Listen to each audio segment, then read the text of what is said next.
10 a.m. Pulse annihilated. I was following with anxiety its beatings, endeavoring to ascertain whether the vital principle was extinct, when I saw Novarez enter the room, pale, his hair in disorder, and in the utmost agitation. The poor fellow, weakened by 48 hours, 48 days' sufferings of an acute hepatitis, accompanied by sciatica, was scarcely beginning to be convalescent, but having heard of the dangerous state in which the emperor was, he had caused himself to be brought down and entered the apartment, bathed in tears, to see once more a master whom he had served so many years. I endeavored to prevail upon him to withdraw, but his emotion increased as I spoke to him. He fancied that the emperor was threatened, and was calling him to his assistance, and he would not leave him, but would fight and die for him. He was quite lightheaded. I flattered his zeal, succeeded in calming him, and returned to the patient. 11 a.m., Borborygmi. Swelling and tension of the abdomen, icy coldness of the lower extremities, and in a short time of the whole body. I fixed, lips closed and contracted, violent agitation of the nostrils, most complete adenamia, pulse extremely weak and intermittent, varying from 102 to 108 and 110, and 112 pulsations per minute, breathing slow, intermittent, and stertorous, spasmodic contraction of the epigastric region and of the stomach, deep sighs, piteous moans, convulsive movements which ended by a loud and dismal shriek. I placed a blister on the chest and one on each thigh, applied 2 large synapsisms on the soles of the feet, and fomentations on the abdomen with a bottle filled with hot water. I also endeavored to refresh the emperor's lips and mouth by constantly moistening them with a mixture of common water, orange, flower water, and sugar, but the passage was spasmodically closed. Nothing was swallowed, all was in vain. The intermittent breathing and mournful sound still continued, accompanied by a violent agitation of the abdominal muscles. The eyelids remained fixed, the eyes moved and fell back under the upper lids. The pulse sunk and rallied again. It was 11 minutes before 6 o'clock. Napoleon was about to breathe his last. A slight froth covered his lips. He was no more. Such is the end of all human glory. All immediately dispersed, and nothing was heard but tears and lamentations. The cruel loss we had sustained had plunged everyone in the deepest affliction. Before we could recover from the kind of stupor produced by the first shock of our grief, 2 Englishmen, taking advantage of the opportunity, slipped in amongst us, entered the drawing room, uncovered and touched the body of the emperor, and withdrew as they had come. This act of profanation restored us to our senses. We returned into the room with a corpse leg in order to watch over it. It was not to be polluted by English hands. After the emperor had been dead 6 hours, I caused him to be shaved and had the body washed and placed on another bed. The executors on their side had taken cognizance of 2 codicils which were to be opened immediately after the emperor's decease. One of these codicils was relative to the gratifications which he granted upon his privy purse to all the persons composing his household, and to the alms which he ordered to be distributed to the poor of St. Helena. The other contained instructions as to his funeral, and was thus worded: 16th April, 1821, Longwood. This is a codicil to my will. It is my wish that my ashes may repose on the banks of the Seine, in the midst of the French people whom I love so well. 2. Leave to Count Bertrand and Watson and to Marchand the money, jewels, plate, china, furniture, books, arms, and generally everything belonging to me in the island of St. Helena. This codicil, entirely written with my own hand, is signed by me and sealed with my arms. Napoleon. The executors communicated the contents of this document to the governor, who exclaimed against the pretensions expressed in it, declaring that a compliance with it was inadmissible and that he entirely opposed it. The body was to remain on the island. England was anxious to keep it and would not let it go. We endeavored to appeal from this decree, dictated by hatred. Representations, entreaties were all tried without effect. The body of Napoleon was to remain at St. Helena, and there it should remain. The executors invoked humanity and the respect due to the dead, but right vanishes before might, and all that could be done was to adopt the resource of the weak, to protest and obey. Discourse was pursued at a spot which the emperor, although he had only seen it once, continually spoke of it with satisfaction, was chosen to receive his remains. It was near the spring whose waters had so often allayed his cruel sufferings. Hudson assented to this choice. He had held since the year 1820 the order to retain the body of Bonaparte, but it was indifferent to him in what part of the island it was buried. This point settled, he immediately mounted his horse and proceeded to Longwood. At the head of his staff, the member of his council, General Coffin, Rear Admiral Lambert, and the Marquis de Montchenu, and all the physicians and surgeons of the island. He wished to be assured by his own inspection that the emperor was really dead, that the corpse before him was really that of Napoleon. He also wished that the body might be immediately opened, but I observed to him that it was too soon after death, and he did not insist. You have asked me for some plaster to mold the face of the deceased, said he. One of my surgeons is very skillful in that kind of operation. He will assist you. I thanked His Excellency, but the operation was so easy that I wanted no assistance. What I really wanted was plaster, for Madame Bertrand, notwithstanding her repeated requests, had only yet received a kind of lime, and I was at a loss what to do. But Dr. Burton pointed out a spot on the coast where gypsum was to be found. The admiral immediately gave orders for a boat to put out to sea, and in a few hours afterwards some fragments were brought and calcined. Having obtained some plaster, I molded the face and proceeded to the autopsy of the corpse. The executors, Generals Bertrand and Montchalin and Marchand, were present at this affecting operation, which was also witnessed by Sir Thomas Reed, a few staff officers, and Doctors Thomas Short, Arnott, Charles Mitchell, Matthew Livingston, surgeon in the service of the East India Company, and some other medical men, together 8 in number, whom I had invited. Napoleon had destined his hair to be distributed amongst the different members of his family, and whilst his head was being shaved, I verified some observations I had already made, and the principal of which were as follows. Number 1. The emperor had grown considerably thinner since my arrival at St. Helena. His bulk was not a fourth part of what it had been. Second, the face and body were pale, but free from alteration or a cadaverous aspect. The expression of the features was fine.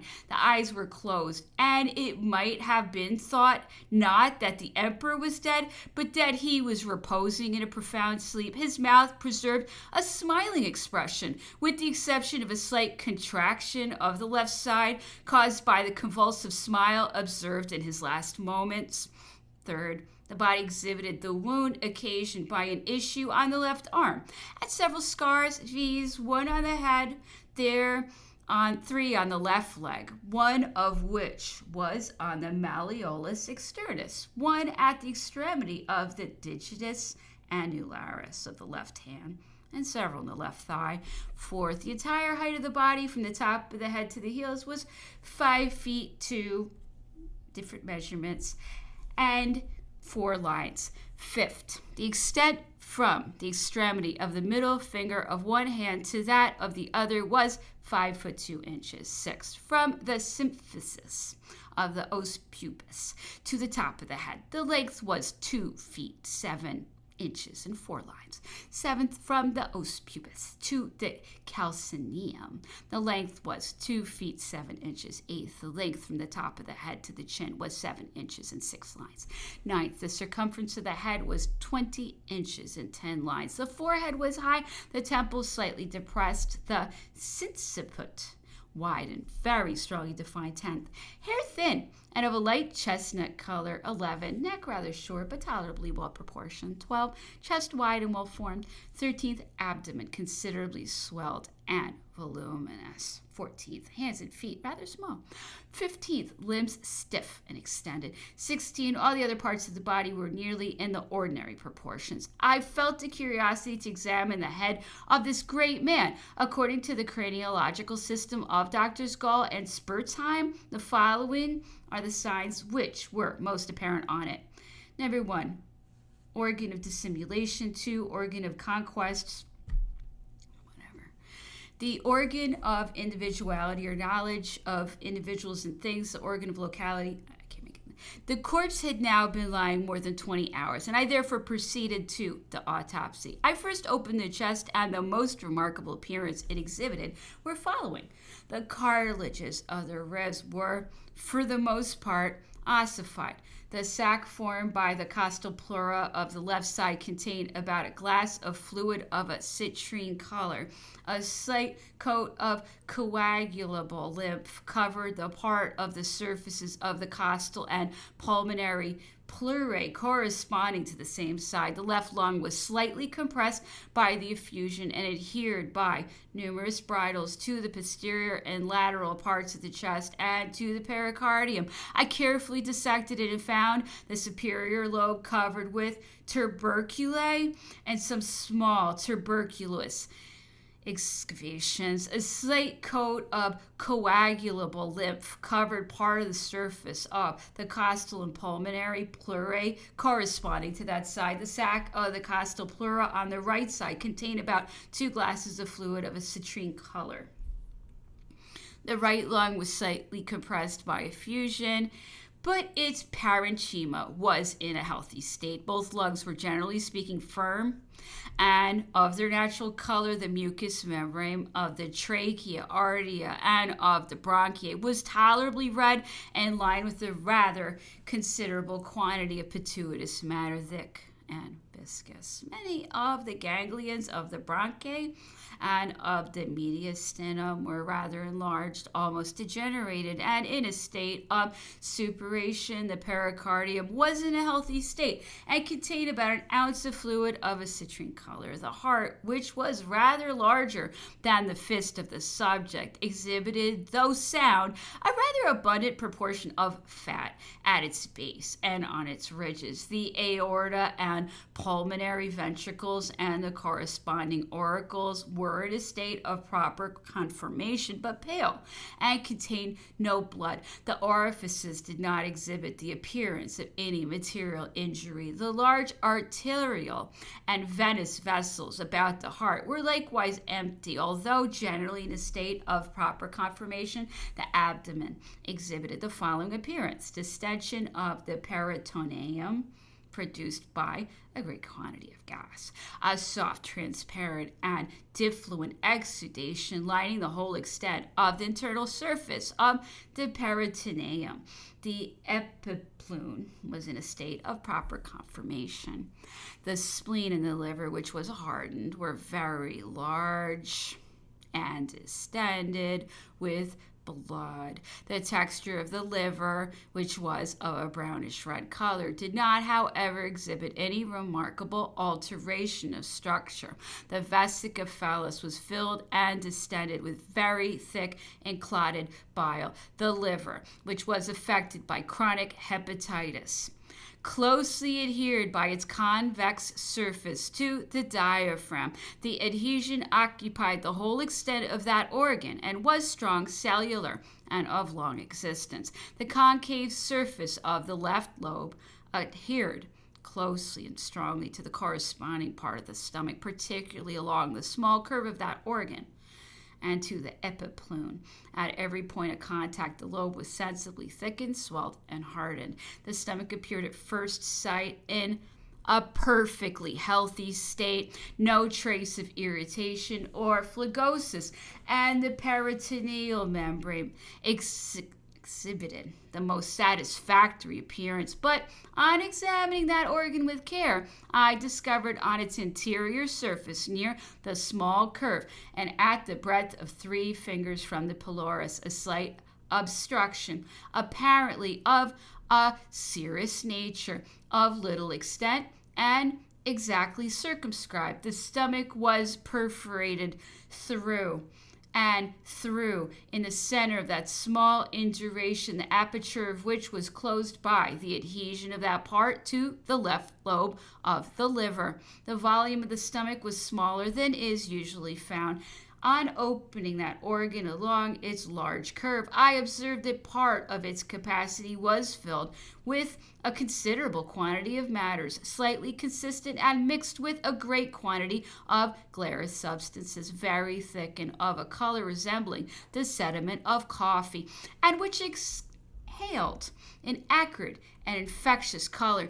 These substances being removed, the mucous membrane of the stomach was ascertained to be sound from the small to the large cavity of this organ, following the great curve. Almost the whole of the remainder of the internal surface of the stomach was occupied by a cancerous ulcer, whose center was in the upper part along the small curve of the stomach, whilst the irregular digital and linguiform borders of its circumference extended both before and behind that internal surface, and from the orifice of the cardia to within a good inch of the pylorus, its rounded opening obliquely cut in the shape of a basil at the expense of the internal surface of the organ, scarcely occupied a diameter of 4 or 5 lines inside, and at most 2 lines and a half outside. The circular border of that opening was extremely thin, slightly denticulated, blackish, and only formed by the peritoneal membrane of the stomach.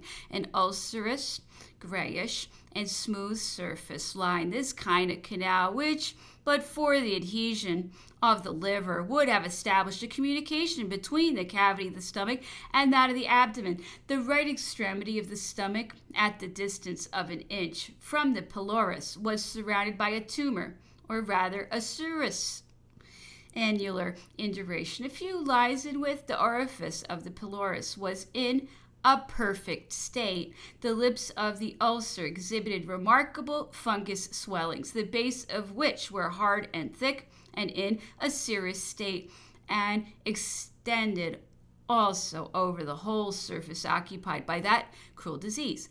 The little epiplume was contracted, swollen, very much hardened and degenerated. The lymphatic glands of that peritoneal membrane, those placed along the curves of the stomach, as well as those near the pillars of the diaphragm, were in part tumefied and serous, some even in a state of suppuration. The digestive canal was distended by the presence of a great quantity of gas. I observed in the peritoneal surface and in the peritoneal doubling small specks and patches of a pale red color of various dimensions and scattered at some distance from each other. The mucous membrane of this canal appeared to be in a sound state. The large intestines were covered with a substance of blackish color and extremely viscous. The right kidney was sound. That on the left side was out of its place, being thrown back upon the lumbar vertebrae. It was longer and narrower than the other. In other respects, it appeared sound. The bladder, which was empty and much contracted, contained a certain quantity of gravel mixed with some small calculi. Numerous red spots were scattered upon its mucous membrane, and the coats of the organ were in a diseased state. I wished to examine the brain. The state of that organ in such a man as the emperor was the object of the highest interest, but my proceedings were unfeelingly arrested, and I was obliged to yield. Having finished this melancholy operation, I detached the heart and stomach and put them in a silver vase filled with spirits of wine. I afterwards connected the separate parts by a suture, washed the body, and made room for the valet de chambre, who dressed it as the emperor was usually dressed during his life. Drawers, white kerseymere breeches, white waistcoat, white cravat, and over that black one fastened behind with a buckle the ribbon of the Grand Cross of the Legion of Honor, the uniform of Colonel of the Chasseurs de la Garde, decorated with the orders of the Legion of Honor and of the Iron Crown, long boots à la écuyère with small spurs, and lastly a cocked hat. Thus dressed, Napoleon was, at 6:15, removed from the drawing-room, into which the crowd immediately entered. The sheet and linen that had been used in the dissection of the body were carried away, torn in pieces, and distributed. They were stained with his blood, and everyone wished, therefore, to have a fragment of them.